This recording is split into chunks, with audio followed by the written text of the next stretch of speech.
Hello, everybody, and welcome to A Bright Founders Talk at Temi. Temi is an international software development company that designs, builds, and delivers software for sustainable businesses and promising startups.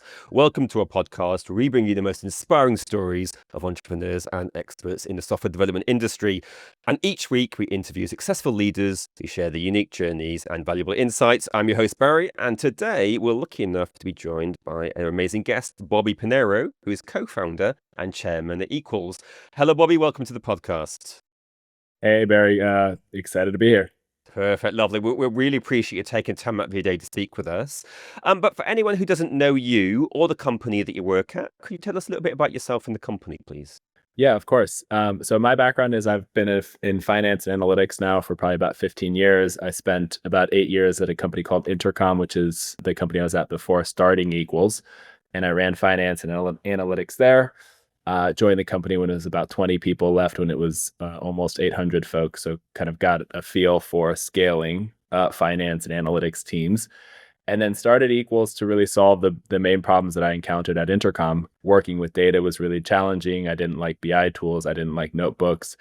Equals is our take on trying to solve that problem. It's a spreadsheet first BI tool that also helps connect and transform your direct data sources. So think of your Salesforce, HubSpot, Stripe, QuickBooks data. We make it really easy for startups to access that and get the right metrics they need to run their business. For your career, was there any time when you felt like you actually wanted to start your own company? You wanted to go a bit solo, or were you always someone who you thought would be in business for other people all the time? No, I'd been working my whole career to eventually get to a place where I could start my own company. The kind of two maybe stories that started that for me. One was I remember in middle school and high school, I used to work for my mom.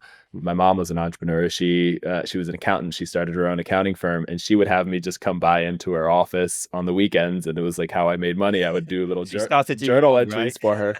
Yeah. Yeah. And so that, watching my mom do that always kind of had me in the back of my mind inspired to do my own thing. And then I had the fortune of attending Stanford University. And so when I was at Stanford, I took this class. It was called Engineering Entrepreneurship. And in that class, it was taught by a guy named Steve Blank, who's Silicon Valley icon. And he wrote this book called The Four Steps to the Epiphany, which was basically like the kind of first, if like customer development is like the way that YC approaches building startups, Steve Blank was like the originator of that, or one of the originators of it. And in this 10-week class, you had to start a company. So you basically had to go and find a problem and start to, find customers and start to build a product. And then at the end of it, they brought in real Silicon Valley investors that you had to pitch. And I remember that 10-week class was like, at the end of it, I was like, this is what I want to do. And so my whole career was pointed at like, how can I put myself in the best position to be able to do that? Yeah, and how important was like networking for you at that particular stage? Because some people say like it was really important at the start, and some people say actually they were just kind of lucky and they didn't need to rely on other people. I mean, networking for me, I wasn't as intentional about it as I think maybe somebody was in college, or some other folks were kind of early in their career. I think things just kind of happened. I just tried to put myself in the best positions that I possibly could over time. And I trusted that, I'd meet the right people and things would kind of happen serendipitously. The other thing I really was conscious of was just making sure that in any job I was in or around, or any people that I was around from a career perspective, I was just doing my absolute best work and maximum effort. And I trusted that if people saw that, then they would want to bet on me and invest in me in the future. There were a couple of, I remember I started my career, which is like the complete opposite of going into a startup. I started my career at IBM. I took a finance analyst job at IBM, which again, was like the finance team there was like 11,000 people. It's like insanity. But another person that I started that job with, this guy, Andy Arts, he and I spent about 2 years at IBM together. And I got to know him really well. And he's eventually the guy that got me the job at Intercom. He ended up kind of also going down the startup path, and he joined a firm called Social Capital, worked with Chamath and Mamoon there, who were early Intercom investors. And so little did I know that getting a job at IBM would actually open the door for me to join Intercom, which then opened the door for me to start my own company. So I don't think I could have planned that deliberately, but it just kind of happened. Yeah, it's a nice domino effect, isn't it, when you go from one success to another in a short pace of time. If you look at some of your experiences at companies, like you mentioned IBM and Intercom, like what kind of lessons shaped how you approach building a product in like Equals? Well, I think there's a few things. At IBM, for example, I really learned like the way in which I didn't like to work, and that shaped a lot of kind of how I then approached my time at Intercom, and ultimately Equals was a bit of a different thing. But at IBM, it was like clock in, do your work. I had my like reports that I would create every week, and they'd somebody been doing those reports for like 10 years the same exact way, and wasn't a lot of like flexibility. You just did it. And it was like, did you do it right or did you do it wrong? And I learned that I just really hated that.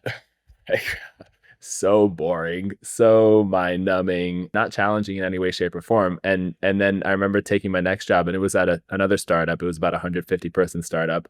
And there I started, like, that had a little bit more structure, which was helpful. It like gave me, the kind of bounds and parameters within which to learn how a SaaS company works, how a technology company works, but also enough autonomy to be able to like go and do my own analyses and come up with my own ideas.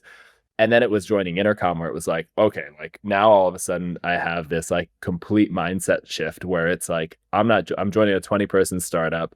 There are no rules and no structure in place. I got to figure out how I'm going to do this. I'm going to do it my way. And the way that I do it is the way that this company is going to ultimately decide to do it for the next 5 to 10 years. And so I realized that I really like that, but that was like a very meaningful mindset shift. It was like, okay, now I have to show up to work, and it's not about like, making my boss happy. It's about like, doing the thing that I think that I believe deep down is the right thing for this company. You just have to take a lot more ownership over your work. And then Equals is the ultimate version of that, right? It's, every day I wake up, I was the CEO of the company for about 4 years, the first 4 years of the company. And it was wake up every day, and it's like, okay, if I don't decide what we're going to do and where this company's going, nobody will. And so, you have to take this like extreme kind of ownership over your work. Because something that seems really common in entrepreneurs is that they don't really like following other people. They want to do it their own way, and they don't really like bosses. Would you say that's kind of similar for you? Absolutely. I mean, now that I've tasted kind of working in my own, building my own company and working in my own way, I don't think I could go back to, having a boss If you and don't do like that. being Yeah, bossed around, start your own company. That's the way to do things, exactly. isn't it? Yeah, but the flip side of it is like it's really unsettling if if you do like being kind of shown what to do or told what to do, like do not start your own company, Yeah. because oh my goodness, it is hard and scary. And the other thing I'll say about, one of the most jarring things for me in starting Equals was just this like feeling of the best way to describe it is like, you're standing there in front of like 1,000 doors, and you got to choose which door you're going to go through, and you're the only person that, you know and it's very different than when you have a boss. When you have a boss, you can kind of like say, I want to go through that door, and but they're the ones that Yeah. ultimately owns that decision. So when you're the founder, it's just, there's like it's a vulnerable thing. It's the best way to describe it. It's certainly not for the faint of heart, is it? So if we look at your company now, like what problem, if you look at traditional spreadsheets, so like you're talking at the start that you weren't really happy with how they basically functioned. Like what do you see as with traditional spreadsheets? What is the biggest issue? And how did you go about the process of reimagining them to make them more useful? So the place we started with Equals, and it's obviously evolved, and the problem space has gotten bigger as we've solved different problems. But the first original problem when we started the company was the thesis was every analysis that happens in Google Sheets and Excel today in a technology company doesn't start in those tools, right? It starts with how do you get your data, whether your data is coming from Salesforce, QuickBooks, HubSpot, a SQL database. The actual foundation of any great analysis is where did you get your data and how did you pull it? And the spreadsheet is disconnected from that. So many people want to use Google Sheets. So many people want to use Excel because it's familiar, because it's flexible, because it allows them to do exactly the analysis the way in which they want to do it. But the reproducibility, the traceability, the auditability of that analysis is fundamentally broken, because most of it, like, the SQL query that you write to get your data out of Snowflake is in a completely different place than where the analysis is happening. And so I remember at Intercom, I would get these like rogue Google Sheet files that'd be like a data dump from something with a model built on it. And my first question back to the analyst was like, how did you pull the data? And if I don't trust how you pulled the data, I don't care about the rest of the analysis. And so the first problem we set out to solve was actually, hey, the analysis that lives in a spreadsheet should actually sit right alongside the way in which that data was pulled, so that it's always reproducible, it's always auditable, so that anybody can see exactly how it came to be. And so that was the first big bet that we made with Equals was, can we build a spreadsheet that's connected to data? So then we did that, and that there was a journey in kind of actually making that work and taking that to market. But in broad strokes, that worked.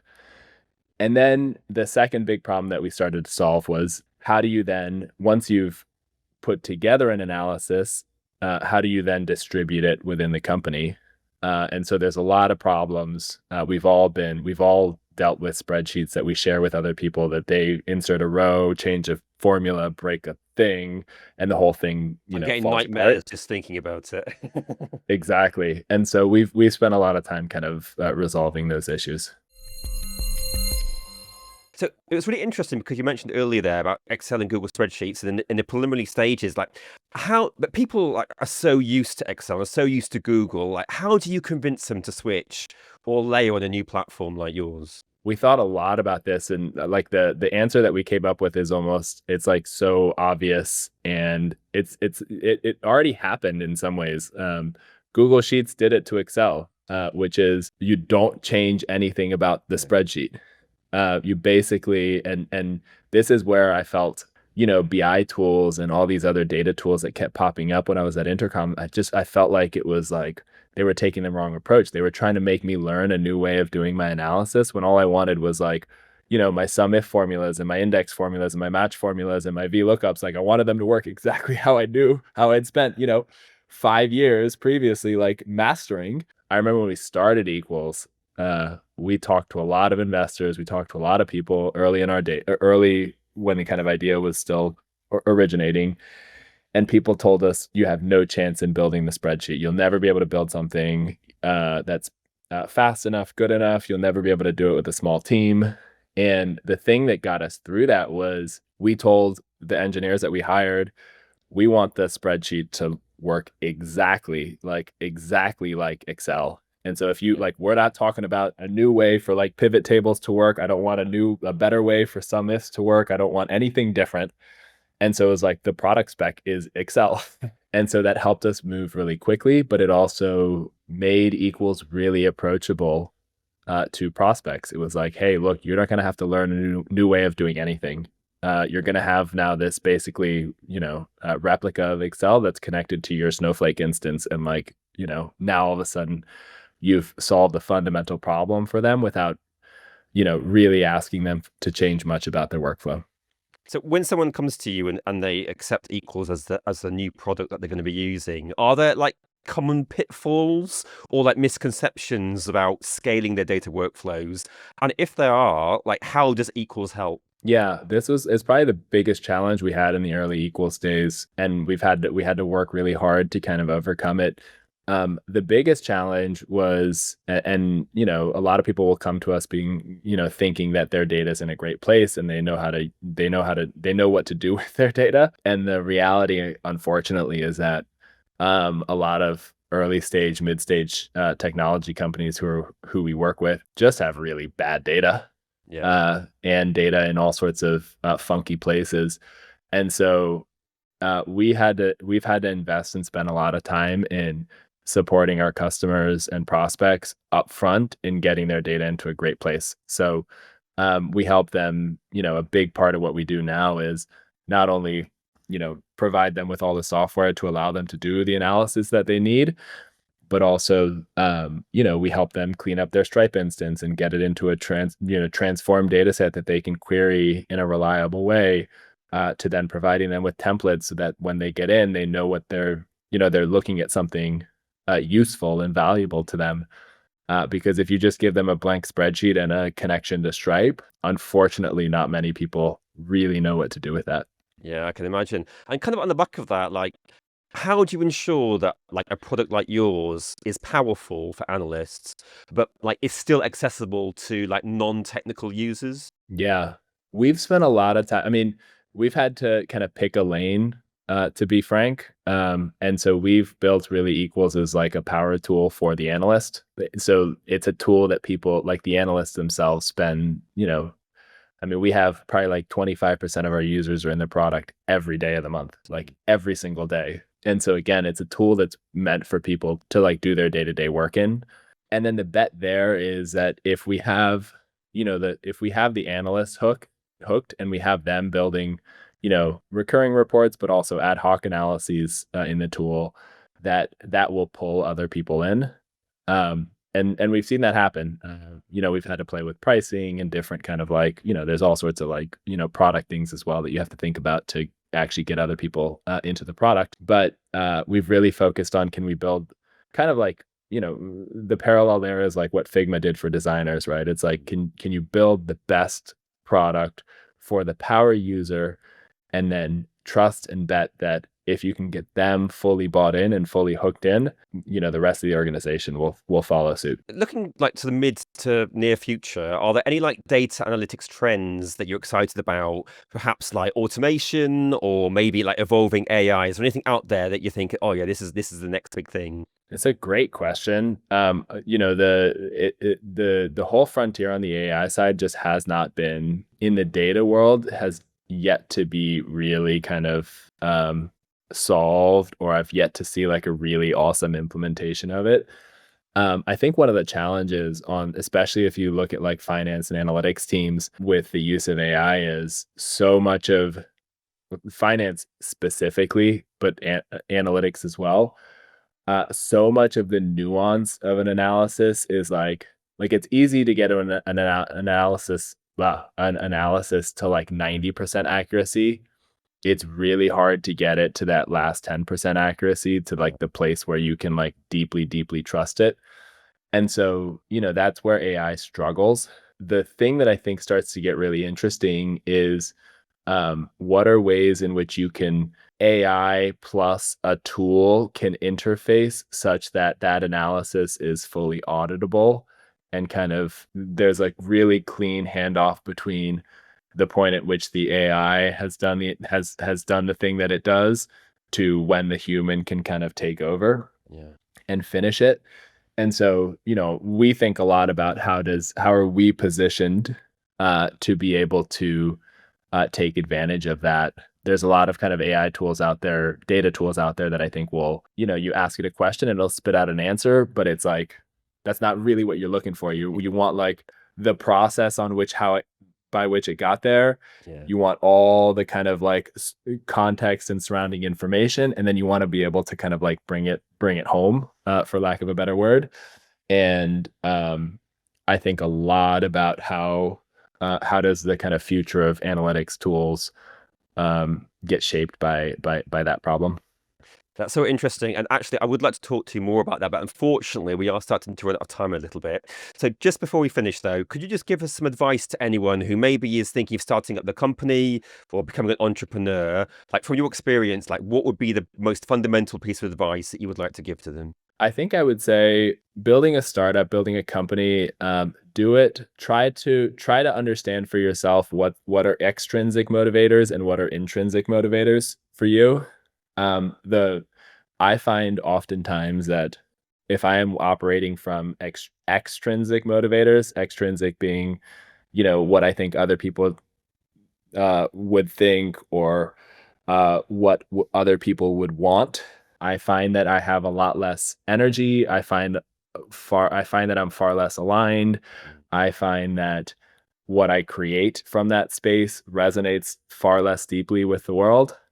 And the act of building a company is so daunting and challenging and exhausting and terrifying that you need all the motivation and energy that you can possibly muster up.